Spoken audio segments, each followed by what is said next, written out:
अस्सलाम वालेकुम नाज़रीन।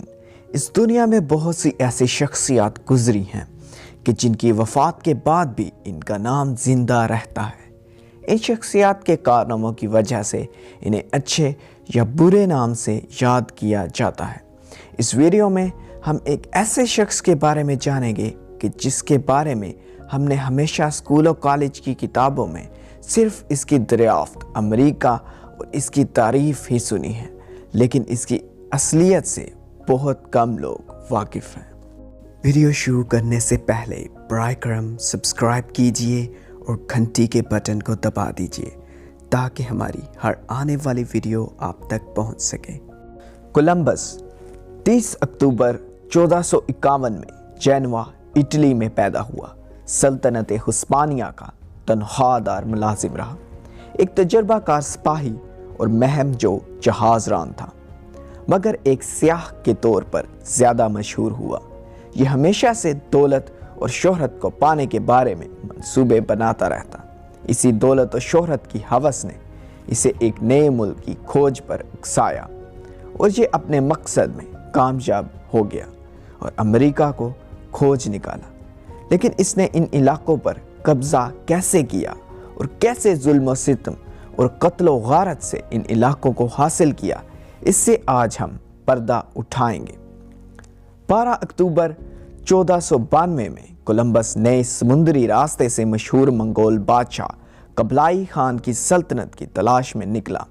इसका अंदाज़ा था कि मशरिक़ की तरफ सफ़र करते वो कबलाई खान की सल्तनत तक पहुंच जाएगा, लेकिन वो शुमाली अमेरिका के जज़ायर में जा निकला और वो इन इलाकों को ही कबलाई खान के इलाके समझता रहा और वो इस बात से बिल्कुल बेखबर था कि इसने बिल्कुल नई दुनिया खोज निकाली थी। वो इन इलाकों में सबसे पहले गुआनाहानी यानी डोमिनियन रिपब्लिक और हेटी के इलाके में जा उतरा। इन इलाकों में जो चीज़ इसे सबसे मुनफरिद लगी वो वहाँ के मुकामी बशिंदे रेड इंडियंस थे। इनके बारे में वो लिखता है कि वो हमारे लिए रंग बिरंगे परिंदे, रुई के गट्टे, कमाने और दूसरी अशियाँ लेकर आए और बदले में गले में बांधने वाली घंटियाँ और शीशे की लड़ियाँ ले गए। ये लोग मजबूत बदन और सेहतमंद लगते हैं। ये लोग सादा जफा और बेज़र नज़र आते हैं। इन लोगों को हथियारों के इस्तेमाल का इल्म ही नहीं। इनके तीरों कमान लकड़ी, गन्ने और बांस से बने हुए हैं। मेरा ख्याल है कि ये लोग बेहतरीन खिदमतगार और अच्छे गुलाम साबित होंगे। हम सिर्फ 50 लोगों की मदद से इन तमाम आबादी पर गलबा पा सकते हैं। ये सत्र इसके रोज़नामचे का हिस्सा है जो ये अपनी यादगार के तौर पर या मलका स्पेन को खबर देने के लिए लिखता था। इस तहरीर से साफ जाहिर होता है कि वो लोग बिल्कुल बेज़र, पुरअमन और कशादा दिल लोग थे। बस ये इनकी तारीफ ही सही, मगर इन इन्फाज ने इनकी किस्मत पर बदनसीबी की मोहर लगा दी।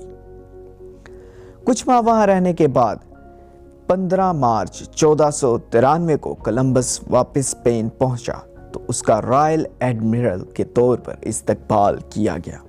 वो अपने साथ खूब मालो दौलत, सोना चांदी और 10 बदनसीब रेड इंडियन गुलाम भी लाया। जो कल तक मलका के सामने हाथ जोड़े खड़ा होता था, आज वही शख्स मलका के साथ बैठे अनवाओ इक़साम के खाने खा रहा था। इसने अपनी चिकनी चौपड़ी बातों से मलका को गुलाम और सोने का लालच दिया और ये बात मलका पर असर कर गई और मलका को इस बात पर रजामंद कर लिया कि वो दोबारा इस सफ़र पर जाना चाहता है। यूँ 25 दिसंबर 1493 को कोलंबस दोबारा शुमाली अमेरिका की तरफ अपने दूसरे सफ़र पर रवाना हुआ। बहैसियत रॉयल एडमिरल इसकी कमान में 17 जहाज़ दिए गए, जिनमें 1200 अफराद, जिनमें एक से बढ़कर एक जंगजू, माल मवेशी, इमारती सामान और असलहा भरा हुआ था। इस काफ़िले और इसके साथ मौजूद सामान का अगर जायज़ा लिया जाए तो आसानी से समझ आता है कि ये लोग सिर्फ लूट मार और कब्ज़ा करने की नीयत से गए थे। इन जाने वाले लोगों में अक्सरियत जराइम पेशा अफराद की थी जब कोलंबस वहां पहुंचा तो तमाम लोग गायब थे। रेड इंडियंस के रहायशी झोंपड़ियां जली पड़ी थी और इनकी लाशें बिखरी पड़ी थी। इन लोगों की अक्सरियत उन लोगों के हाथों मारी जा चुकी थी जिन्हें कोलंबस आबादकारी की गर्ज से वहां छोड़ आया था। फिर ये ऐसा सिलसिला शुरू हुआ कि सदियों तक ही चलता रहा। सिर्फ 15 साल के अरसे में ही सिर्फ जज़ायर गरबुल हिंद में 40 लाख से ज़ायद रेड इंडियंस कत्ल किए गए। देखते ही देखते रेड इंडियंस नापैद होने लगे। इनको जंजीरों में जकड़कर स्पेन भेज दिया जाता या कत्ल कर दिया जाता। औरतों की आबरूरेज़ी करने, बच्चों और बूढ़ों को कत्ल कर देते और जवानों को गुलाम बना लेते। जो मजम्मत करता मारा जाता। अमन पसंद रेड इंडियंस को सालों तक सिर्फ यही समझ नहीं आया कि इन्हें किस बात की सज़ा मिल रही है और इस मुसीबत से कैसे निपटा जाए, जिसके लिए वो कभी तैयार ही नहीं हुए थे। हिस्पानवी आबादकारियों ने इज्तिमाई फांसियों के तरीके राइज किए। बच्चों और बूढ़ों को कत्ल कर देते और इनकी लाशें अपने कुत्तों को बतौर खुराक डाल देते। घरों को जला देते। गैर मुसल्लह और नाकाबिल दफा लोगों का तेज गोड़ों से ताक़ुब किया जाता। यूं चंद सालों में ही रेड इंडियंस नापैद होने लगे और ये इनकी ज़मीनों पर कब्जा करने लगे। क्या खूब है कि जमहूरियत, आज़ादी, बराबरी, इंसाफ और इंसानी हकूक़ के मुँह बोले अलंबरदार अमेरिका में, जिसे कोलंबस ने आज़ाद किया, 1965 तक रेड इंडियंस और काले अमरीकों को इनके हकूक़ से महरूम रखा गया और इन पे जुल्म और बर्बरियत ढाते रहे।